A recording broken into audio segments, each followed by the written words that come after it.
Amigos, ¿cómo están? Bienvenidos al día número 4 de este podcast / devocional de la última semana de Jesús. Como saben, les pedimos y les recomendamos que primero vayan a Instagram, escuchen el devocional y de ahí puedan regresar a platicarlo aquí con nosotros, a escucharnos platicar, qué temas surgen acerca de eso. Y bueno, antes de comenzar, ¿por qué no nos presentamos todos? Mi nombre es Marijose. Y yo soy Paola. Y aquí está David. Bueno, yo soy Ricardo y el día de hoy el tema que nos toca platicar, el tema que tocó en el devocional fue acerca de la última semana. No, la última semana. Eso es el título del podcast. Digo, nos tocó así es. la última cena, por eso me confundí. O la cena de despedida. Una cena de despedida. Y eso es un tema bastante intenso, Apretado. al igual que todos los otros días. Cada momento ha sido lleno de tensión y ha sido como... Pero va subiendo. Sí. Esto es otra cosa, otro nivel. Yo me imagino, no sé si iniciar por aquí, pero uno de los temas que siempre me causan como conflicto acerca de esa cena es que normalmente, por ejemplo, ¿no? Es común decir que luego las cenas en diciembre pueden ser incómodas porque luego no sabemos si hay tensiones entre la familia y así. Los Los terrenos. Ándale, ¿no? La clásica pelea que luego hay entre las familias. Y luego es como estar sentados en una mesa durante toda una cena y obviamente no solo estás comiendo, sino estás conversando. Yo me imagino qué difícil ha de haber sido, en mi mente natural, vamos a decirle, pienso qué difícil ha de haber sido para Jesús.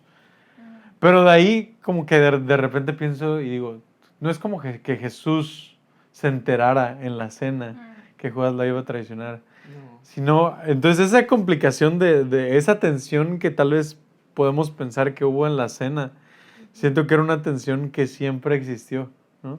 Una tensión de que Jesús, desde el momento en el que llamó a Judas a ser su discípulo, Desde antes. desde antes, ¿no? Pero digo, desde el comienzo de su relación Ya estando visible, cara a cara. Sabían Ajá. que iba a terminar. sabía que iba a ser alguien que le iba a traicionar. Y qué difícil se me hace ponerme en esa situación, pero también qué difícil pensar en que Jesús fue la prueba, pero Jesús nos llama a amar a nuestros enemigos, a amar a aquellos que nos hacen daño, aquellos. Pero qué loco el amar Incluso sabiendo, ¿no? a alguien que en un futuro, o que él sabía que lo iba a traicionar, ¿no? Y esa prueba del amor de Jesús, porque estoy seguro que Jesús amó a Judas y lo reflejó durante ese tiempo, ¿no? Pero qué complicado esa cena, esa tensión y en general todo el ministerio de Jesús sabiendo lo que iba a pasar, ¿no? Creo que es algo que nos puede pasar a nosotros, o sea, en general en nuestras vidas. Ayer hablábamos un poquito acerca del sentirnos con el derecho, ¿no? Como de que podemos nosotros, como ese pequeño fariseo que mencionábamos acerca de a veces, podemos perdonar y todo eso, pero hay veces en las que decimos, no, ahorita sí tengo el derecho de molestarme, ¿no? Y creo que no mejor ejemplo que Jesús, que tal vez tenía el derecho para desde un inicio hacerle el feo a Judas, desde un inicio mandarlo a volar porque él iba a ser el que le iba a traicionar. Y qué complicado que aún con ese derecho y aún con ese conocimiento, él amó. Es Jesús siempre llevando a otro nivel el significado del amor, Del ¿no? amor. O sea, ahí no lo vuelve a mostrar de una manera, porque creo que nadie quisiera invertir en una relación, en una persona, sabiendo que Va a acabar eso mal. va a terminar mal. Creo que lo sabes desde un inicio y hey, tomo mejor mi instancia, invierto en otras personas, algo, ¿no? Pero Jesús lo hace de esta manera y luego creemos que siempre el amor va a ser un cuento pintado de color rosa, todo bien, nice. Y amar a alguien no significa siempre llevarme completamente, que seamos los mejores amigos, que tengamos la mejor relación, ¿no? Implica de que difiero de tus opiniones, pensamos de una manera diferente, pero aún así no dejo de ser amable, no dejo de prestarte atención, no dejo de darte respeto, ¿no? De mostrar lo que es el amor, ¿no? No, a veces idealizamos que amar a alguien es como, hey, nos vamos a llevar bien. Sí. Vamos a ser los mejores amigos. Creo que ahí es cuando realmente pones a prueba, ¿no? O sea, que realmente estás amando, porque, o sea, no son como lo que siento por esa persona, ya sea un amigo, un compañero, yo qué sé, sino también, o sea, el que estés dispuesto hasta dónde llegar, ¿no? Por esa persona, qué sacrificios a veces estás dispuesto a hacer. Yo antes creía que como el amor a los enemigos que dice en la Biblia era como tolerar, ¿no? Y aquí vemos que Jesús como que dio esa milla extra y lo sentó a su mesa, ¿no? Aún como decía Ricardo, sabiendo que lo iba a traicionar, bien nosotros diríamos, no, pues esa persona me va a traicionar, no la voy a invitar a mi fiesta, ¿no? Pero Jesús lo invita, lo sienta a su mesa y hay otro pasaje que no se leyó aquí, pero sabemos que los evangelios nos cuentan las historias diferentes, ¿no? Y dice que Jesús lavó los pies de sus discípulos, ¿no? Sí. Y dices, ¿hasta dónde llega el amor que va más allá de tolerar y dar como esa milla extra por alguien, ¿no? Sí, servir a alguien que sabes que te va a dar la espalda, ¿no? Sí. O sea, esa parte de Jesús en ese momento es humillarte delante de alguien que te va a dar la espalda, servir a alguien que te va a dar la espalda, amar a alguien que te va a dar la espalda. Y muchas veces creo que en nuestra humanidad, y me gusta mucho cómo lo puso C.S. Lewis, que dice, amar es ser vulnerable. O sea, amar de cualquier forma es ser vulnerable, porque si quieres cuidar, por así decirlo, cuidarte, entonces no ames a nadie, esconde tu corazón, esconde tu amor en una caja y que nadie lo vea, porque amar en cualquier manera va a ser vulnerable. Exponerte. Y es exponerte, ¿no? Y a veces nosotros podemos ser muy selectivos vamos a llamarle con justa razón. Queremos ser muy selectivos con quién exponemos, muestras, ¿no? con quién, a quién amamos, a quién servimos. Pero justamente ahí es donde, de nuevo, somos confrontados con el amor de Jesús que no se queda en la superficie, ¿no? Porque dentro de eso, amar es ser vulnerable, pero obviamente hay diferentes niveles de riesgo, ¿no? Yo veo también como algunas mamás, ¿no? Que están orando por sus hijos y los hijos les dan la espalda y se van de casa y la mamá a veces fiel, ¿no? Ahí orando, intercediendo por su hijo, amándole cada vez que puede. Y digo, qué impresionante ese tipo de amor, que al final de cuentas nosotros pensamos en lo complicado que puede ser, pero ese es el amor que Jesús nos demostró. ¿Cuántas veces nosotros no le dimos la espalda? Yo me pongo a pensar, Dios mío, cada vez que peco, ¿no? Y cometo un error del cual en algún otro momento tú ya me salvaste o tú ya me perdonaste. Y tropiezo y vuelvo a caer y digo, ¿cuántas veces eso no de alguna manera es una traición? Sí. Y aún así Dios nos levanta, ¿no? Dios nos perdona, Dios nos ama. Y luego verdad. No, date. Que siento que a veces también nos creemos jueces, ¿no? Y ni Dios mismo es un juez, o sea, ni Él se pone en un papel como dices, ¿no? O sea, no, ya, te perdoné 3 veces, bye, ¿no? Nosotros a veces queremos hacer eso, o sea, somos muy selectivos y queremos hacerla de juez y decir, no, es que Él me hizo esto, sabes que ya caíste de mi gracia, ¿no? Sí. Como dicen. Digo, sí, al final de cuentas sí es un juez, pero es un juez justo y es un juez... No es un dictador, o sea, no es así como que, no, ¿sabes qué? Bye. O sea, si ni Dios mismo hace eso, ni Jesús mismo hizo eso, o sea, ¿por qué nosotros ponernos en esa, como dices tú, claro, no? Claro. ¿Cómo dijiste hace rato? Estamos con el derecho de que, no, ¿sabes qué? Me vas a traicionar, o como ahorita está muy de moda en Instagram, en los Reels, como de si las personas tuvieran un tráiler, ¿qué se vería, no? Entonces yo creo que si pudiéramos ver, o sea, el tráiler de qué va a ser David, ¿no? Entonces, o sea, muchas veces no quisiéramos como que darle entrada a la gente, pero, o sea, realmente, pues, no sé, se me hace como muy impactante. Sí. Sí, tenemos un Dios lleno de gracia y que que está ahí dándonos oportunidades, que está ahí siempre cercano cuando incluso nosotros nos hemos alejado esperando con brazos abiertos y siempre me imagino como ese padre corriendo hacia cada uno de nosotros con brazos extendidos, listos de darnos vestiduras nuevas, listos de darnos otra vez nuestra identidad, de colocarnos ese anillo, listos de hacernos bienvenidos a casa, ¿no? Y lamentablemente una tras otra vez, a veces nosotros traicionamos, ¿no? Esa gracia, traicionamos ese perdón que ya nos ha dado. Pero es inimaginable el ver que Dios está ahí todavía dispuesto nuevamente para volvernos a dar una nueva oportunidad, para estar ahí. Y es increíble imaginarse así.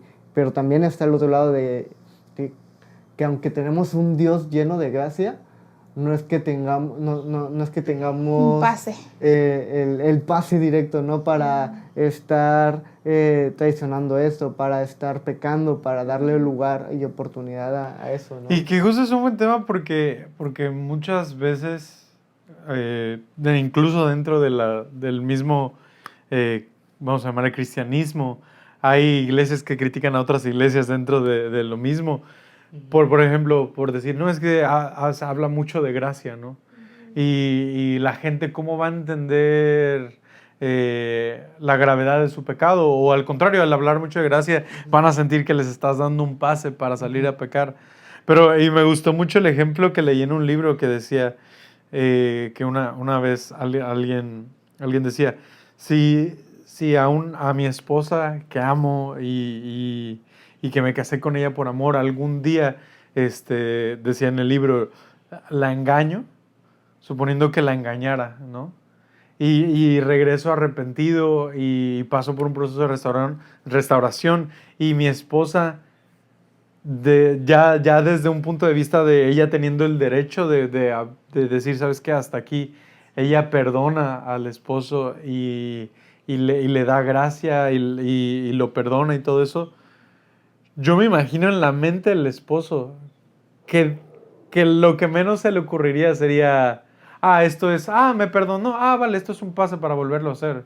Yo creo que su corazón estaría inundado de gratitud. Uh-huh. Y esa gratitud sería tan grande que en vez de ser un pase para volverlo a hacer, sería algo más. O sea, ¿cuánto más me quiero alejar de eso? Porque incluso yo una vez haciéndolo, me perdonaron, ¿no?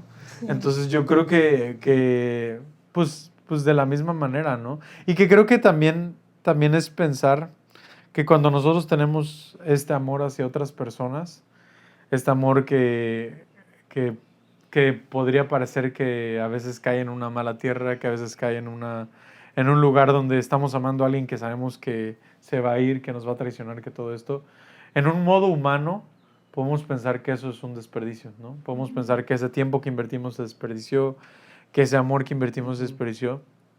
Pero creo que justamente toda la vida de Jesús, compartiendo su ministerio aquí en la tierra con Judas, si algo nos enseña, es que eso no es vacío, ¿no? Porque quién sabe, porque vemos también en contraste la historia de Pedro, y fue alguien que también negó a Jesús, fue alguien que también rechazó a Jesús, alguien con quien estuvo todo su ministerio. Y la seguía regando. Ajá, y la regó, pero vemos que todo el amor que sembró Jesús tuvo un fruto, ¿no? Y fue el Pedro arrepentido y regresando a Jesús. Entonces, creo que si algo nos enseña es que no importa si físicamente, humanamente, nuestro amor parece que se perdió o que se desperdició. Dios nos enseña que nada está desperdiciado, ¿no? Incluso cuando amamos a un papá que tal vez es difícil de amar, a un hijo que tal vez es difícil de amar, a compañeros en la escuela, en el trabajo, ¿no? Nada vuelve vacío. Sí, yo creo que parte del amor de Dios es poder ver a los demás como Dios los ve, ¿no? Y al final, en la última cena, que es este podcast, Jesús decidió hacer esta cena con las personas más imperfectas, ¿no? O sea, a veces como que solo pensamos en Judas, pero como decías, Pedro y cada uno de sus discípulos, cómo Dios los fue llamando siendo imperfectos, siendo pescadores, no siendo gente importante en la sociedad. Y Jesús vio ese potencial en cada uno de ellos. E incluso en la cena muchos como que dice en el podcast que escuchamos, no, en el audio, que era una cena agridulce, ¿no? Incluso la comida que estaban ellos comiendo, pero también las emociones, ¿no? Como que ellos sabían y le creían a Jesús que iba a resucitar, que iba a morir. Como que a medias. Pero a la vez también Lo que tanto había anunciado. sí, era como, ¿y si no? ¿Y si no es verdad? Entonces como que incluso esos discípulos que estaban en esa mesa no eran Perfectos. ya en su máximo potencial, ¿no? Y Jesús seguía creyendo en ellos aún después de todo lo que él hizo, ¿no? Y creo que vuelve un poquito a lo que tú decías, ¿no? A lo que decíamos el día de ayer, por ejemplo, acerca de lo importante contra lo urgente, ¿no? Y que al final lo importante es Dios y lo importante son las personas. Sí. Y creo que esa última cena, si algo demostró, es las prioridades de Jesús, ¿no? Y Jesús iba y Jesús compartía pero también Jesús tenía estos momentos íntimos con sus amigos, sabiendo que era necesario invertir en las personas, ¿no? Y creo que también eso un poquito volviendo a lo de ayer, ¿no? Nos llama a ver dónde estamos invirtiendo nuestro tiempo, en qué, si tal vez hemos sido egoístas con nuestro tiempo en cuanto a amistades, ¿no? En cuanto a sembrar en personas, tener estos momentos, ¿no? Y luego también algo que pasa, no sé si a ustedes les ha pasado, pero a mí me pasa luego que me doy cuenta que hay amigos con los que ha pasado mucho tiempo sin una conversación profunda. Y digo, hay una amistad y hemos salido, pero tal vez por flojera. Falta de tiempo. Por tiempo. A veces yo creo que es más flojera que tal vez el tiempo como tal. No, a veces siento que nos ocupamos mucho, tanto que nos sumergimos en las preocupaciones. Nos sumergimos en lo urgente y creemos que las tareas que cotidiano, tenemos y olvidamos lo importante. Y, exacto, como que hace falta a veces reorganizar las prioridades. Sí, pero digo, incluso con los amigos, ya suponiendo con los que sí pasamos tiempo. O sea, siento que incluso con aquellos con quienes sí salimos, con quienes sí... los veo cada 3 días, los veo cada 2 días. ¿Cuántas veces ha pasado un tiempo sin una plática profunda, sin en verdad tú sembrar en su corazón y ellos sembrar en el tuyo, ¿no? Digo, o sea, creo que son las dos cosas, ¿no? A veces es el tiempo y el poder acomodar nuestras prioridades y que vemos que Jesús les daba tiempo, pero también en ese tiempo Jesús era tiempo, ahora como lo decimos, ¿no? En los lenguajes del amor. No era solo tiempo, era tiempo de calidad. ¿No? Sí, yo creo que las relaciones, como Jesús siempre diciendo la importancia de las relaciones, ¿no? Yo imagino que Jesús en sus últimos días puede estar haciendo milagros que si lo leeríamos, diríamos, no, pues Jesús estaba haciendo cosas, pero como decías, Él prefirió sentarse, tomar un tiempo antes de morir, ¿no? O sea, yo estaría como con ansiedad de ya voy a morir y cómo voy a morir, y Él en paz como que decidió pasar este tiempo, ¿no? Sí. Sí, es muy... Sí, ¿no? Es difícil imaginarse, ¿no? Como... Tal vez si como... sabes que vas a morir, ¿qué haces, no? Exactamente, como... Y creo que, honestamente, creo que tiene un poquito de sentido porque tal vez todos decimos, no, pues si supiera que hoy es mi último día, sí, con tu no es como familia, que me voy a ir a jugar videojuegos, ya. ¿verdad? No es como que me voy a ir o sea, voy a ir con las personas con las que más... A cenar raras. Con las personas con las que más amo, ¿no? Y pasar tiempo, ¿no? Y si eso lo vamos a hacer, si eso sería, porque eso es lo que consideramos importante, porque sería mi último día aquí en la tierra, ¿por qué no le prestamos interés a veces cuando estamos aquí, no? ¿Por qué no tenemos estas cenas? Y lo que me llama la atención es que Jesús... ¿O por qué esperar ya cuando me voy a morir? No, ahora sí les hablo. Justo. O sea, porque no es algo que hacemos constantemente, ¿no? Porque no es algo que es parte de nuestro día a día, de nuestro vivir, ¿no? O sea, no habría por qué esperar hasta esos puntos. Sí, ya cuando estás tocando fondo, ahora sí, ¿dónde están? Hasta esos puntos críticos, ¿no? Y creo que es parte de lo que, Sí. pues de lo que Jesús nos llama, ¿no? Y era una noche de celebración especial por las personas que con los que lo estaba compartiendo, pero también me encanta porque siempre en las historias de Jesús hay capas, hay muchas cosas y lo dice la palabra, ¿no? Hay tesoros escondidos.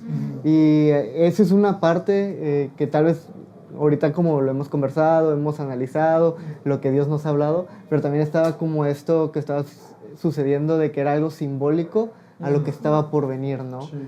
Que era algo simbólico de recordar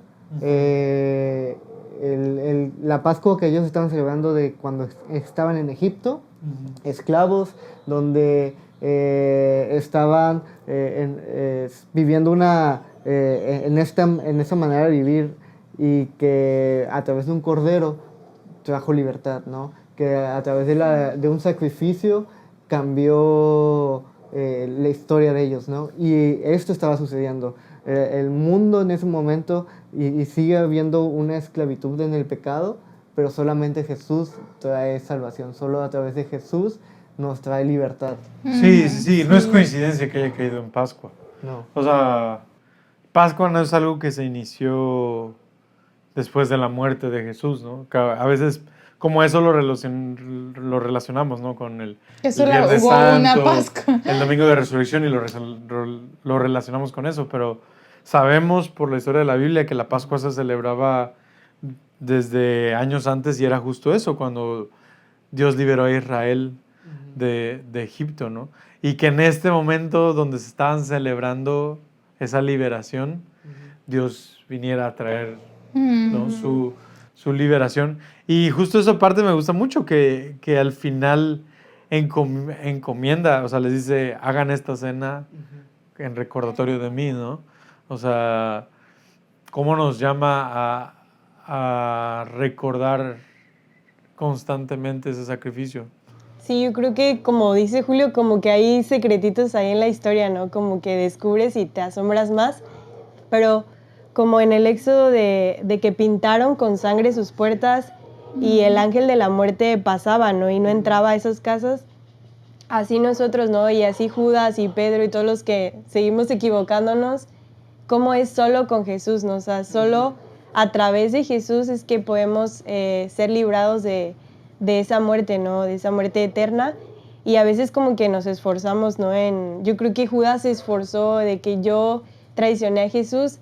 Cuando vemos la parte de Pedro de que se arrepintió y encontró gracia, encontró misericordia, yo creo que la historia de Judas hubiera sido muy diferente al acercarse a Jesús, al decirle me equivoqué, perdóname, ¿no?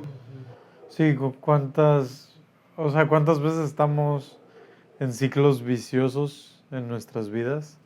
O sea, estamos repitiendo y repitiendo un ciclo vicioso donde seguimos intentándolo por nuestra propia cuenta, ¿no? Sí. Seguimos intentándolo por nuestras propias fuerzas. De por sí, no me acuerdo quién definía como locura el hacer lo mismo una y otra vez y esperar resultados diferentes. Y muchas veces estamos así ¿por qué no me sale? ¿Y por qué ahora no puedo? ¿Y por qué estoy tratando de mejorar mi relación con mi pareja? Estoy tratando de mejorar mi relación con mis papás, estoy tratando de crecer y me estoy esforzando y me levanto temprano y no puedo y hago esto y hago el otro y lo que sea, ¿no? Y justamente es esa parte donde toda la Biblia nos enseña acerca de dependencia de Jesús, ¿no? Este mundo hoy en día nos enseña mucho acerca de la independencia, ¿no? Independencia de países, independencia de personas y cómo es mejor ser independiente. Pero la Biblia va en un sentido opuesto a veces a la cultura en ese aspecto, a llevarnos a ser dependientes de Jesús, porque solo con Jesús, es como dices, ¿no? Solo con Jesús es que podemos crecer, solo con Jesús es que podemos amar a aquellos que nos van a traicionar, solo con Jesús es que podemos, son cosas a las que simplemente nos quedamos cortos. Y creo que también, ay, se me cayó mi anillo por andar jugando, creo que también, ya se me fue el hilo, creo que también Dios Jesús no va a estar ahí, como rogando, o sea, también Él espera, ¿no? O sea, yo creo que al menos con Pedro, con Judas, él sabía lo que iban a hacer, ¿no?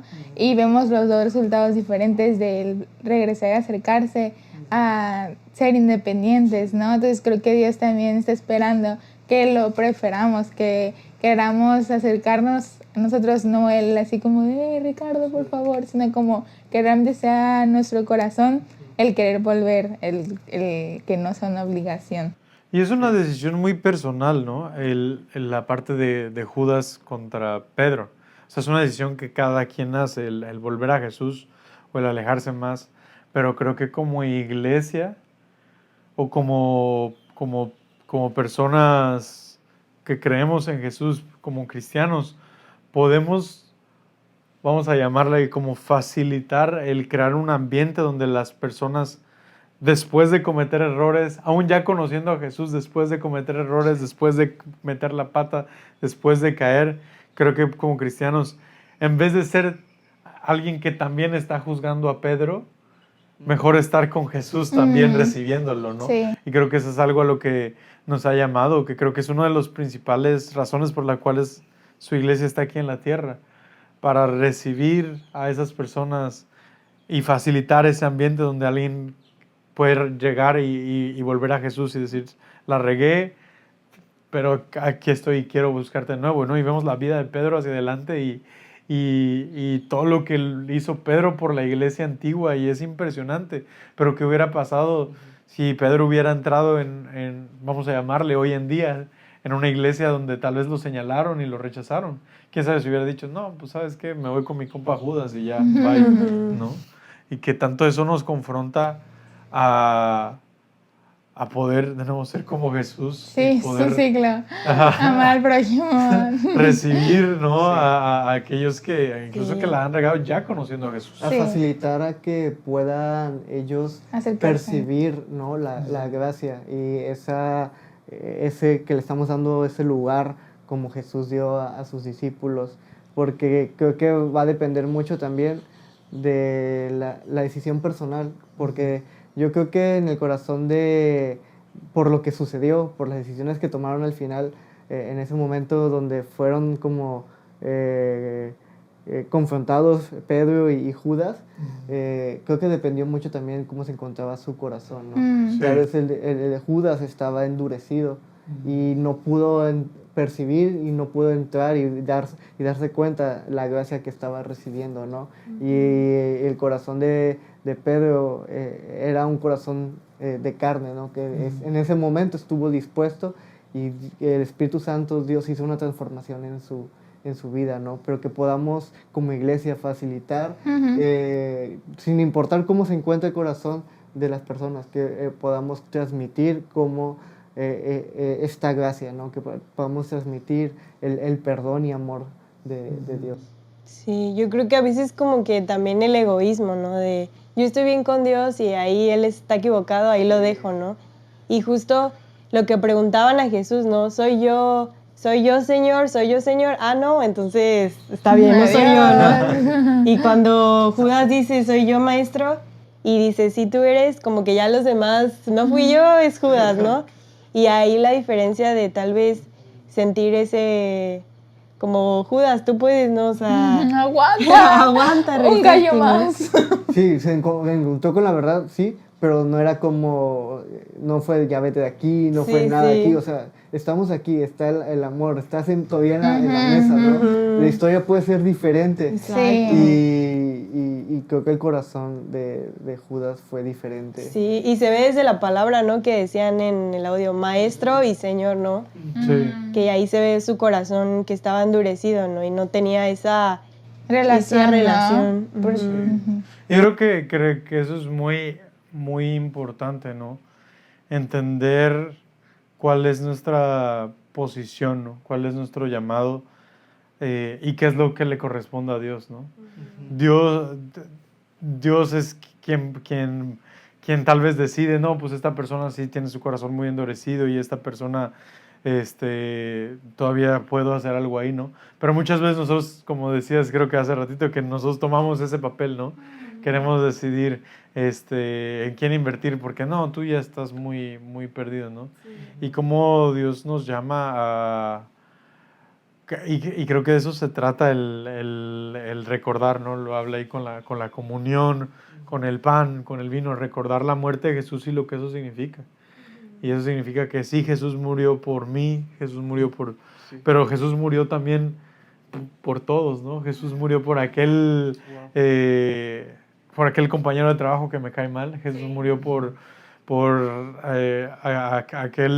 aquella persona que me traicionó. Jesús murió por todos. Y eso rompe nuestros esquemas. Porque entonces y